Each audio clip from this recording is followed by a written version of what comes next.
বিসমিল্লাহির রহমানির রহিম। সুপ্রিয় শিক্ষার্থী, আসসালামু আলাইকুম।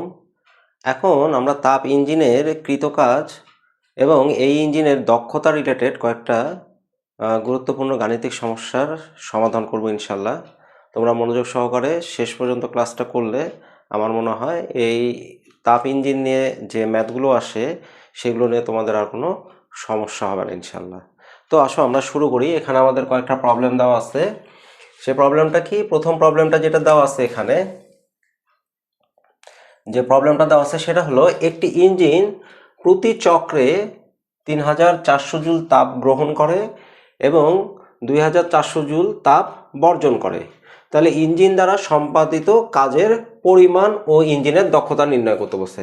তো খুবই সহজ একটা আমাদের এটা একটা গাণিতিক সমস্যা। তো আমরা যখন গত ক্লাসে আমরা যে লেকচারটা দেখছিলাম তাপ ইঞ্জিন সম্পর্কে, সেখানে আমরা দেখছিলাম যে তাপ ইঞ্জিনের কৃতকাজ আমরা কিভাবে বের করি। তো সবার প্রথম আমরা আগে ডাটাটা তুলে নিই, এখানে কি কি বলছে। তাহলে এখানে বলছে হলো, এখানে আমাদের গৃহীত তাপ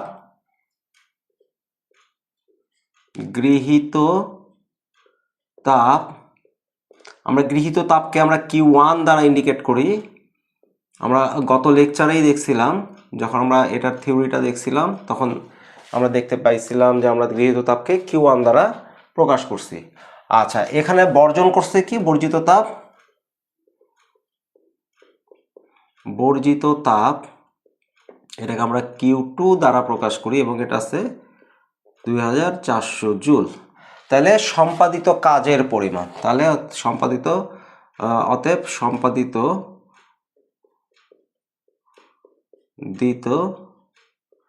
কাজ W সমান ওয়াট এবং দক্ষতা এবং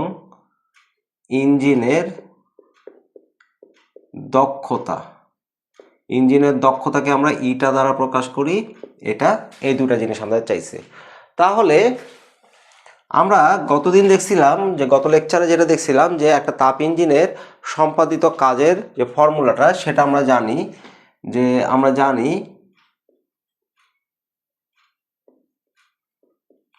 জানি W equal to Q1 minus Q2। তাহলে Q1 কত? Q1 ছিল হলো 3400 আর Q2 হলো 2400। তাহলে আমাদের সম্পাদিত কাজ আসলো হলো 1000 জুল। এই যে আমাদের সম্পাদিত কাজের পরিমাণ হয়ে গেল। তো কত সহজে আমাদের এই জিনিসগুলো বের করা যায়। শুধু ফর্মুলাটা যদি আমরা মনে রাখতে পারি তাহলে কিন্তু আমাদের এই ম্যাথগুলো সলভ হয়ে যায়।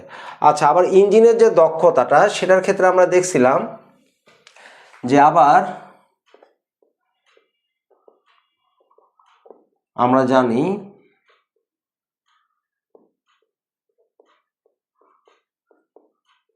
ইটা ইকুয়াল টু W/Q1। আমরা যে ইঞ্জিনের দক্ষতার সূত্রটা যেটা আমরা দেখছিলাম সেখানে ছিল হলো কৃতকাজ বাই গৃহীত তাপের অনুপাত হলো দক্ষতা, এবং এটাকে কি করি আমরা? শতাংশে প্রকাশ করি। ঠিক আছে। আরেকটা ফর্মুলা আমরা দেখছিলাম, যেখানে দেখছিলাম হলো আমরা এইভাবে দেখছিলাম, সেটা হলো ইটা equal to 1 minus Q2/Q1 into 100%। এটা আর এটা একই কথা। তাহলে আমরা যেহেতু এখানে কৃতকাজ বের করছি এই জন্য আমরা আর এই সূত্রটা লিখলাম না, এটাও একটা ফর্মুলা। যদি আমরা এটা না বের করতাম তাহলে আমরা এটা লিখতাম। আচ্ছা, তাহলে এখানে আমরা কৃতকাজ কত পাইছি? 1000। Q1 কত? 3400 ইন্টু 100%। তাহলে এটা যদি আমরা ক্যালকুলেশন করি তাহলে আমাদের এখানে দাঁড়াবে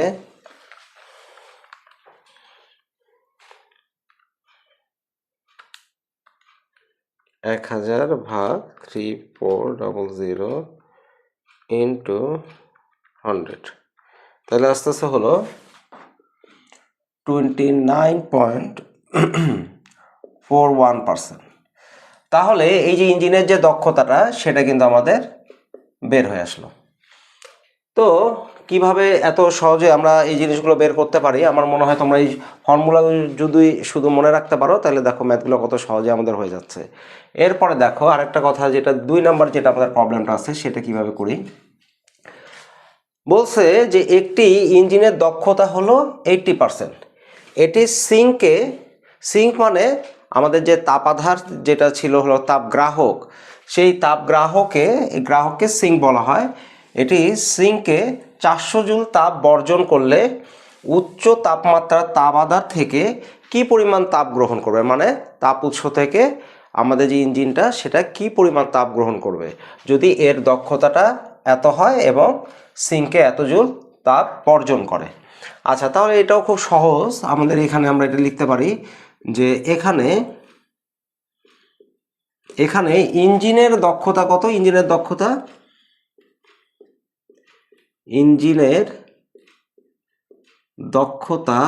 দক্ষতাকে আমরা ইটা দ্বারা প্রকাশ করি এবং দেওয়া আছে হলো 80%।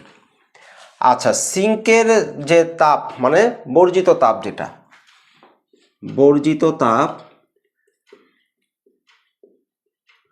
বর্জিত তাপকে আমরা Q2 দ্বারা প্রকাশ করি এবং এটা দেওয়া আছে হলো 400 জুল।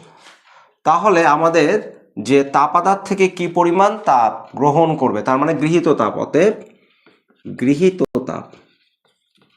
গৃহীত তাপ Q1 ইকুয়াল টু হোয়াট। তাহলে সেম একই সূত্র, আমরা যে দক্ষতা থেকে এটা বের করতে হবে, তখন আমরা লিখব যে আমরা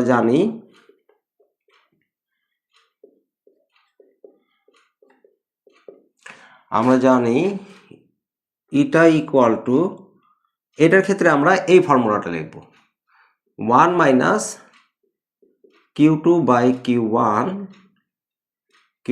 Q1 ইন্টু 100%। তাহলে এখানে আমাদের ইটা কত দেওয়া আছে 80%, তখন আমরা এখানে 80% দিয়ে দিলাম 80%। এখানে 1 মাইনাস Q2 দেওয়া আছে হলো 400, Q1 ইন্টু এদিকে 100%। এখন পার্সেন্ট ওই দিক থেকে চলে গেল, যদি এটাতে আমরা এটা ভাগ করে দেই তাহলে আমাদের এদিকে আসতে আসতে হলো 0.8, 1 মাইনাস 400 Q1, বা আমরা যদি এটাকে এদিক নিয়ে আসি তাহলে 400 Q1 1 মাইনাস 0.8, তাহলে এটা আমাদের দাঁড়াচ্ছে হলো 400 Q1 0.2। তাহলে আমরা এটাকে যদি আমরা এটা লিখি তাহলে এখানে Q1 ইকুয়াল টু আসবে হলো 400 0.2। তাহলে অতএব Q1 এটাকে যদি আমরা ভাগ করি আমাদের আসবে হলো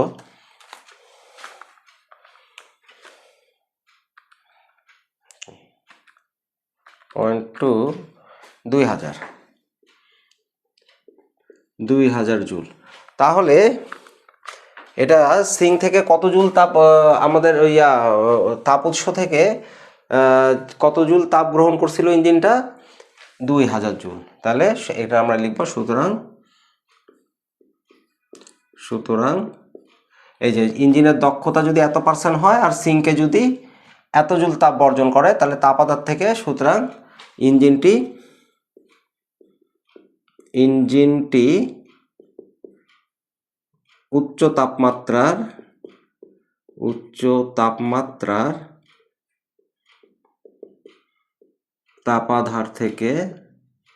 তাপাধার থেকে কি পরিমাণ তাপ গ্রহণ করবে, মানে তাপাধার থেকে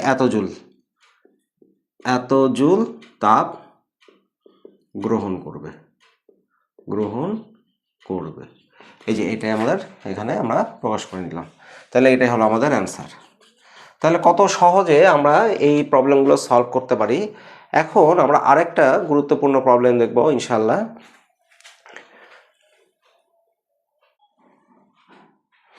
আচ্ছা, তাহলে প্রবলেমটা কি দেখা যাচ্ছে এখানে, আরেকটা প্রবলেম আমরা যেটা দেখতেছি সেটা হলো বলছে যে একটি ইঞ্জিনের কার্যকর বস্তু যত জুল তাপ উৎস হতে গ্রহণ করে কাজ সম্পন্ন হওয়ার পর তার 30% তাপ বর্জন করে। তার মানে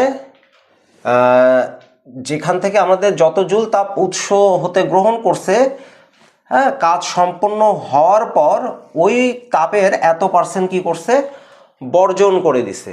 তাহলে এক্ষেত্রে ইঞ্জিনের দক্ষতা, কর্মদক্ষতা কত সেটা আমাদের নির্ণয় করতে বলছে। তাহলে আমরা এই ম্যাথটা করতে হবে, যেহেতু তাপ উৎসের যে তাপ গ্রহণ করছে তার এত পার্সেন্ট বর্জন করছে, তাহলে তাপ উৎস থেকে কতখানি তাপ এখানে গ্রহণ করছে সেটা যেহেতু বলেনি, তাহলে আমাদের কি করতে হবে, এটা ধরে নিতে হবে। তাহলে আমরা এটা ধরে নেই, যে ধরি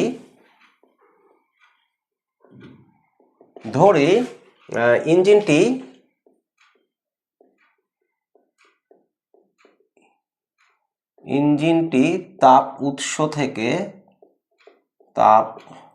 তাপ উৎস হতে ইঞ্জিনটির তাপ উৎস হতে গৃহীত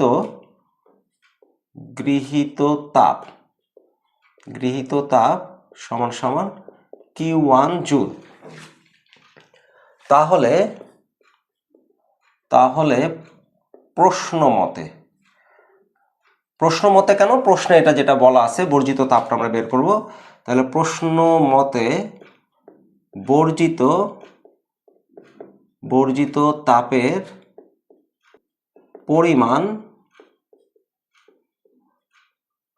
তাপের পরিমাণটা হবে হলো আমাদের Q2 যদি আমরা দেই, Q2 ইকুয়াল টু হবে Q1 এর 30%। তাহলে এটা আমরা দিতে পারি হলো Q1 এর 30/100, তাহলে এটা আসে হলো 0.3 Q1। তাহলে আমরা Q2 Q1 এগুলো পেয়ে গেলাম। আচ্ছা, এখন আমরা দক্ষতাও রেখে, তাহলে ইঞ্জিনের দক্ষতা, তাহলে অতএব ইঞ্জিনের দক্ষতা ইটা ইকুয়াল টু হোয়াট। এখন আমরা লিখতে পারি, আমরা জানি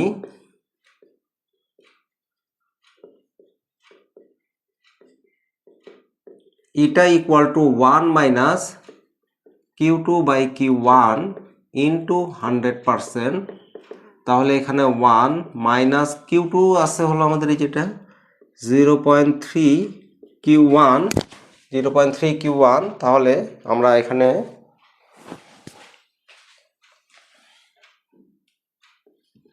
Q1 100%, তাহলে আমরা এখানে লিখতে পারি 1 মাইনাস 0.3 ইন্টু 100%, তাহলে এটা আসে হলো আমাদের 0.70%। তাহলে ইঞ্জিনটির কর্মদক্ষতা কত আসলে, সুতরাং ইঞ্জিনটির কর্মদক্ষতা 70%। তো এটা হলো আমাদের অ্যান্সার। তো আশা করি তোমরা যে 3টা গাণিতিক সমস্যার সমাধান করলাম আমি, সেগুলো তোমরা খুব ভালোভাবে বুঝতে পেরেছো।